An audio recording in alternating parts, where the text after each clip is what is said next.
How's it going, boys? Today we're playing Spirit Girls. Oh yes, finally the Spirit deck. So, 4 Curious Obsessions, 4 Spectral Sailors, 4 Grateful Apparitions, 4 Favorable Winds, 4 Supreme Phantoms, 4 Hanging Executioners, 2 Unbreakable Formations, 4 why can't I pronounce this card every time? Anyway, it's an eagle. Deal with it. 3 Ajani's adversaries of Tyrants, 3 Spark Devils, 3 Ugins, and a bunch of lands. An Arc, and 4 Cryptic Caves, to be specific, which are probably never gonna proc, but, you know, we still have them for reasons. So, 22 lands to be specific. Oh yes, it's definitely something. So, Spirit decks are literally this, currently almost the same deal as in Magic the Gathering Arena Beta times, when Hour of Devastation and Amonkhet were still available. Zombie decks. There is synergy up to wazoo. First you have Favorable Winds that buff everything flying. Then we have a 2-cost Spirit that is 1/3, which is extremely overpowered, to be honest, stat-wise, for something that buffs things. That buffs Spirits 1/1. And then we have even more things like Eagles that buff things by 1/1. And everything we have here is flying or a spirit. And, well, actually everything's just a flying spirit. So, you know, kind of felt uncomfortable putting spirits that don't fly into the deck. But, you know, that's generally okay, I guess. And, you know, an Ugin because he creates spirits, Spark Devils, and, you know, one singular 40 because why not at this point, right? So, anyway, let's get a cracking with the Spirit deck. As promised, you know, we're doing clans or, you know, these type of decks in the weekdays because, you know, why not, right? And in the meantime, we have 2 new Pantheons. Pantheons, really? Pancreons? Patreons. Patreons, yeah. Patreons. Patreons to tank. So first of all is Nicholas Jarvis. Oh yes, a new Patreon, which has a surname that's literally a name for some people, so I guess that makes sense somewhere. And Joe Hirata. Now, I'm not sure if you're someone who not subbed, but Patreonaged previously and you're just redoing the pledge because, you know, my deck's just so awesome. No homo at all. Joe Hirata. Or, you know, Hirata is from some anime that I know and can't remember exactly, but that's fine. So anyway, let's get to playing and see what happens, right? So we have no 2-drops, no 1-drops, but that's absolutely fine. No one needs 1 or 2 drops against a deck that's obviously gonna use Spark and whatnot anyway, right? Actually, we could be extremely safe here and just drop Favorable Winds, but that's not the way men do things. This is an extremely valid thing to actually, you know, just... Haven't seen Firemind's research in forever, lads. Man, is that rare. But that's fine. Rare things are also things that, you know, can be killed. So first of all, Favorable Winds, because I want to buff this outside of any prosecution range. And now let's just do this. Oh yes, and then we drop this, and it's gonna be pretty amazing. A land. No lands today. My love has gone away. People passing by don't know the reason why. But yeah, currently Enemy Kun is looking at this thing and he's thinking to himself, that's a little bit too much. So he needs to use 2 removal spells to actually deal with it. Obviously, he most likely can somehow do it, but you know, whatever, right? Whatever at this point. Okay, if we get... haven't seen that in a while also. Okay, so still the best play currently is this, because that's just the most damage that we can possibly acquire anyhow. And let's just please find a land. A land would be actually amazing. Okay, that's a land. I think I'm gonna pay life. And I'm gonna drop this just, you know, complete Chad style. Okay, so next turn he's dead if he does not find a solution for this predicament. A singular crackling drake is not exactly gonna be the solution to anything. Mostly just because I can do this, and I can drop favorable winds, that buffs everything even a little bit more, and now this thing buffs things even a little bit more. And that's pretty much all she wrote. See what I mean by this deck has a lot of synergy on buffing everything, and we did not even draw the spirit, the 1/3 spirit that buffs other flying spirits. Or, you know, spirits that fly, or just flyers, or just... It doesn't matter. This is a flying spirit deck, boys. Oh yes, it's pretty amazing, honestly. I don't know why people don't exactly play these the spirit deck, because it has a lot and it can easily fit planeswalkers in. I really don't get the thing why people just don't play it a lot. Look at this. When we drop everything, this is gonna be a 4/6. That's gonna be pretty amazing. Not gonna lie. Okay, the question is what kind of deck. Oh. Seems we can drop this pretty safely. The chances that he legitimately has removal for it, absolutely 0. Okay. It just went up a little bit, but that's fine. Okay, so, you know, buffing everything, and suddenly, you know, it's turn 3, and we have 7 damage on the board, and even more damage, and he just gives up. See? What a deck, boys. What an absolute whopper of a deck. Yeah, absolutely amazing. Astonishing. We're gonna establish so much dominance, I'm not gonna know what to do with it. And we even haven't played an Ugin, which is arguably the worst card in the deck because it's a 6-costing thing that we could replace technically with 3 cards that maybe search for things. But, you know, if you want to change that, that's up to you. Or, you know, change it with a stained glass. This is not perfect by any means, so I'm gonna mulligan. This is arguably better. We're gonna get rid of... Well, currently this thing is not exactly useful. So too bad we don't exactly have a turn 1 play, but you know, it's fine. Okay, the enemy seems like he's a white deck, which means he most likely does not have a solution to these things. Oh no. Well, oh, it's not dead for some reason. Interesting. So I'm not gonna drop this because it's the biggest thing we can drop to create the biggest amount of damage. I have a feeling he's just gonna kill it now because he was very... I have a feeling cast down is happening, boys. It's not. Okay, very interesting. Not really, but close enough. Okay. So, now he does that. The question is, what does he do? Well, that's pretty dangerous, I would like to say, but not particularly now. So, I'm gonna buff this. I'm not gonna buff this because that's the first target and plan for literally everyone and their goddamn mother. So, you know, it's a little bit annoying. Hopefully he cannot just flat out do something that kills everything. That would be seriously bad. Okay, he continues to drop those things. Those things do absolutely 0. And that's amazing. And now, you know, we're just gonna continue dropping our things. Oh, yes. Oh, yes. And, you know, draw a little bit more cards.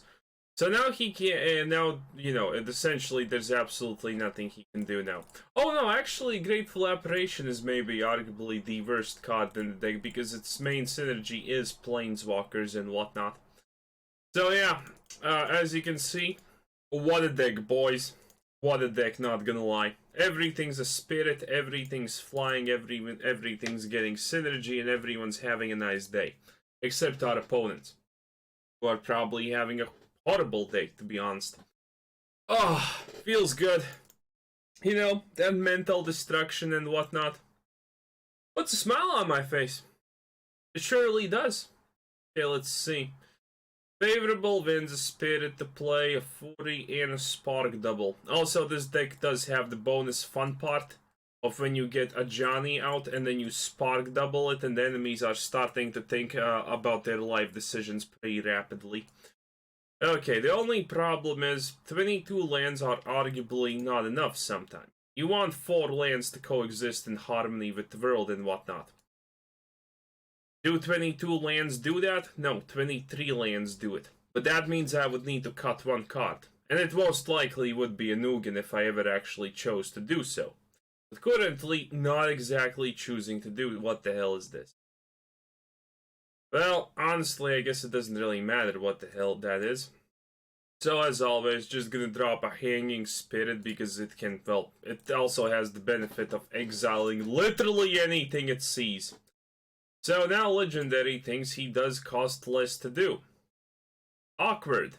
Or, you know, whatever. So, what is... Oh, that fights things. I don't like that. He's gonna make it fight something. I don't like that. Honestly, not the hugest loss in the world. By far not even remotely close to the hugest loss in the world. Not gonna block, there's no need. Just yet.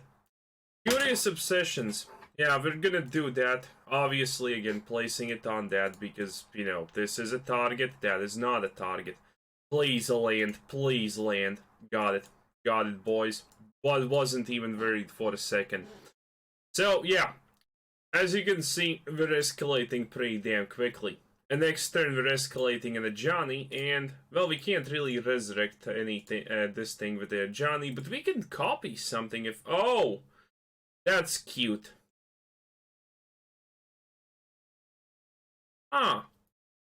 Did I just not attack? And, you know, play the, play this, and... Wait, what? Huh? It can do that? That's insane. Oh, he just surrenders. Well, that's also obviously an extremely valid tactic. Okay, did not expect that. Also, it's like the second or third video in a row I'm facing against that card, and I still have not exactly read what it does. I thought it just summons a wolf token that's 3/3 and it gets to fight something. Turns out the second part of the text, any wolf that gets dropped gets to fight something. That's extremely peculiar, not gonna lie. Okay, onward we go. Pirates and favorable wins. I'm gonna take it. Also, I go first, which is obviously a huge boon for aggro type of decks. Also, the Pirates do have the draw card thing, so that's double the amazement. Okay, favorable wins is gonna be dropped because it looks like he could possibly have that nasty, nasty card we all hate and love at the same time, which is called Erasure. On curve, perfect, no questions asked. See, this is why we dropped favorable wins. Otherwise, he has the removal, so he may actually get rid of something, but this way, he doesn't. Amazing. 10 out of 10. Would probably be this much skilled again. Oh, Jesus Christ, that's a Chandra. Okay. Chandra scares me just a little bit, because that means he's a tricolor deck at least, and tricolor decks seem... Well, they just seem scary. Literally, that's it. They seem scary. Okay, so yeah. Third color has been dropped. Let's see what he does now. Thought Erasure to get rid of my Spark Double. Man, is that an evil plan.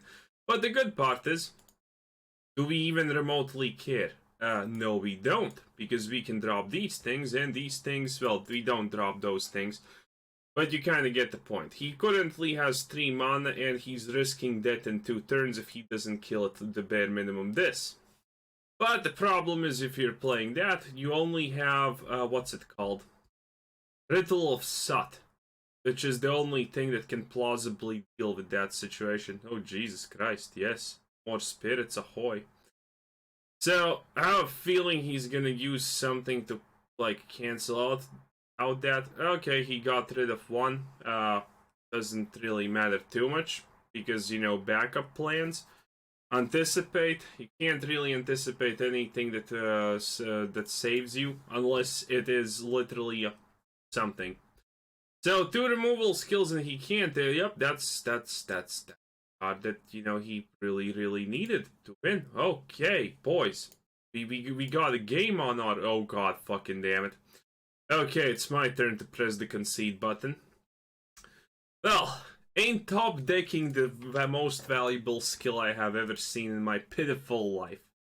Even an idiot like me can tell you that top decking is an amazing skill to have. Sometimes.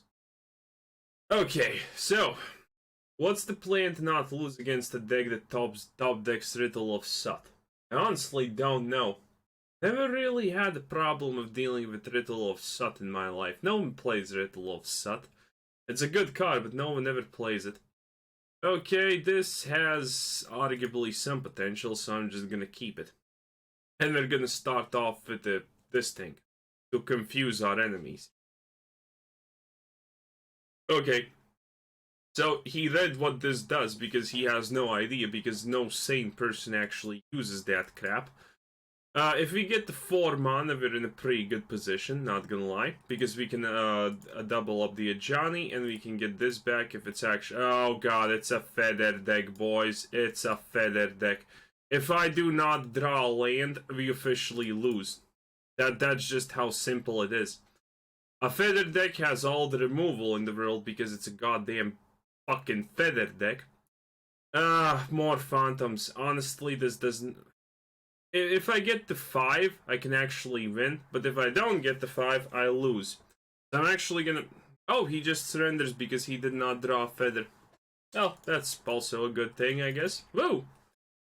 So currently it's going swimmingly. Who would have thought that the most underrated but at the same time most overpowered archetype is really good?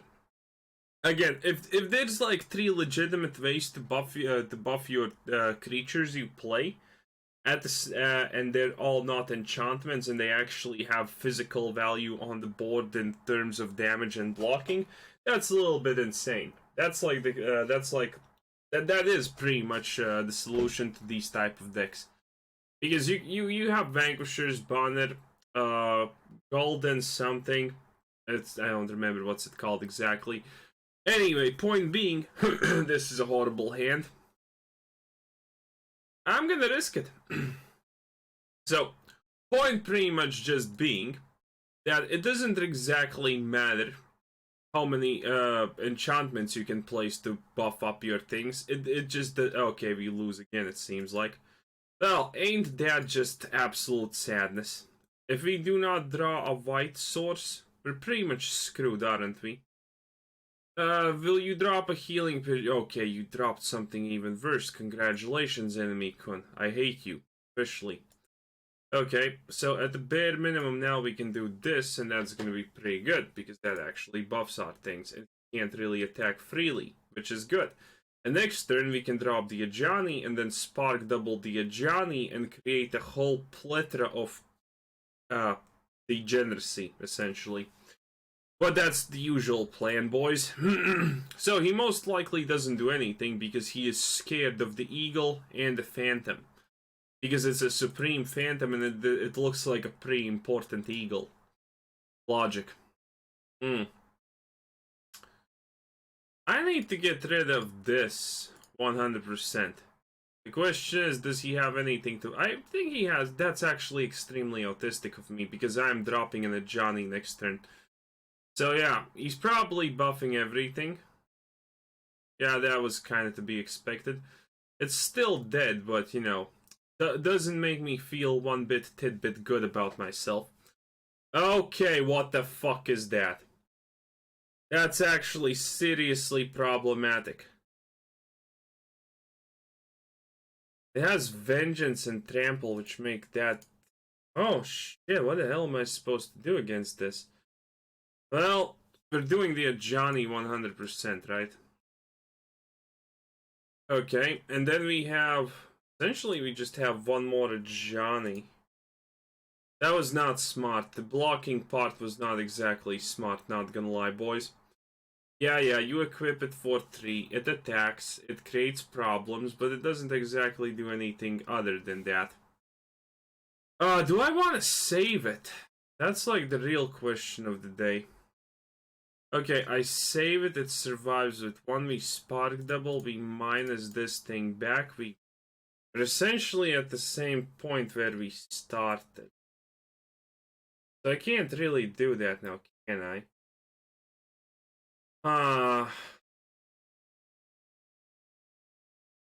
problematic. Okay, so what do we do now? We most likely drop this. Seems like a 100% play. We drop this.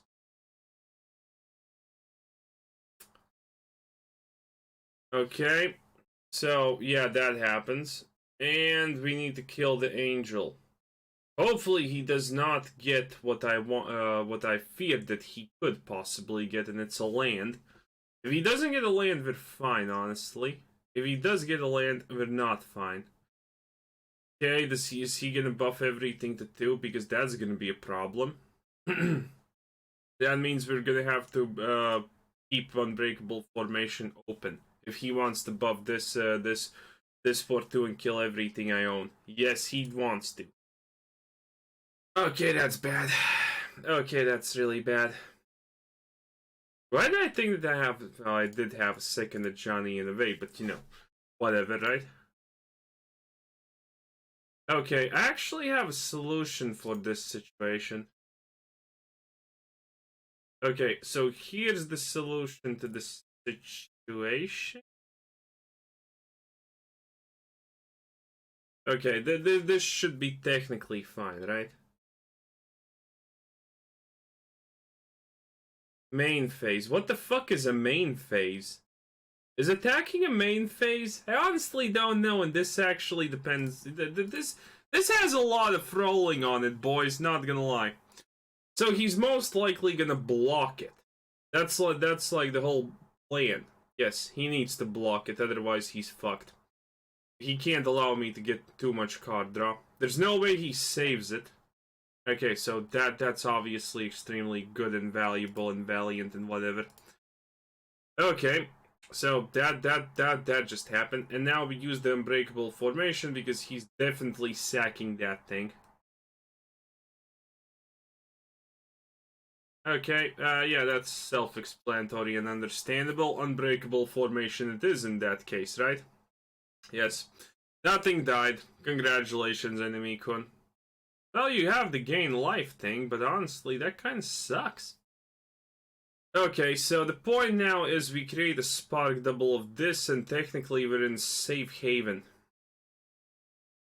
Yes, we're still creating a spark double of this. Boom! Because now this thing just continues to perpetually buff things into infinity and beyond. And that's gonna be pretty big, not gonna lie. Okay. So that actually magically played, was pretty good. Okay, and submit. Okay, he gains 1 life. That honestly does not matter because I just outscaled the cunt. Also, there are very low chances that he legitimately drops something even remote. Shit. What the hell am I supposed to do now? Do I outscale him at this rate? I have no clue. Okay, do I want to block any? I should block the Ajani with this. He's gonna run out of steam faster than me. That's like the point. It doesn't matter if it's a 4-4, which I actually forgot he can do, by the way, just FYI. Okay, do we get Cities Blessed from this? No, we do not. Okay, annoying, but that's fine. So just gonna continue attacking with this. Fine. Proliferate that spirit bit a little bit. Chances that he draws anything that actually... Jesus Christ, that's dumb. Okay, so the point now is I don't do anything. I don't even block. Blocking's pointless. Because next time he won't be able to kill this. Okay, and there's a chance we draw something good, right? Spectral Sailor is actually pretty good. Because this draws us cards now. Oh boy. Also, Cities Blessed. Okay, that's an Ugin. That's really good also. Ugin can literally kill anything I choose fit. Okay, you see, there was a point of us putting an Ugin in the deck. So now he can't attack with this because it's just gonna get killed. Now the trick here is you can actually win by re-equipping.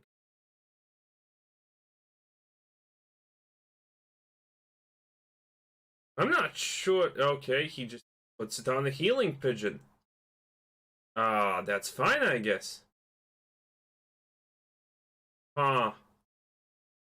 I have no idea anymore what's fine and what's not fine, by the way. You know, just FYI. Okay.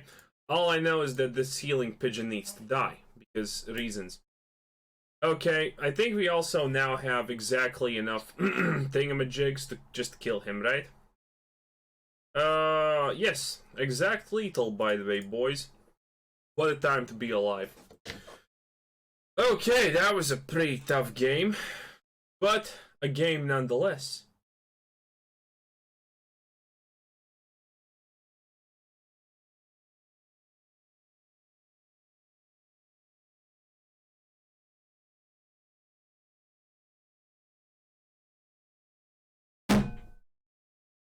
Right! Right! Yep. Well, shit. Oh my god, that's so stupid. Okay, it's fine. It's fine. He's gonna kill the Ugin. He's not killing the Ugin. Okay. Okay. Yeah. Okay. That did not go as planned. I completely forgot what the card does because he already did it.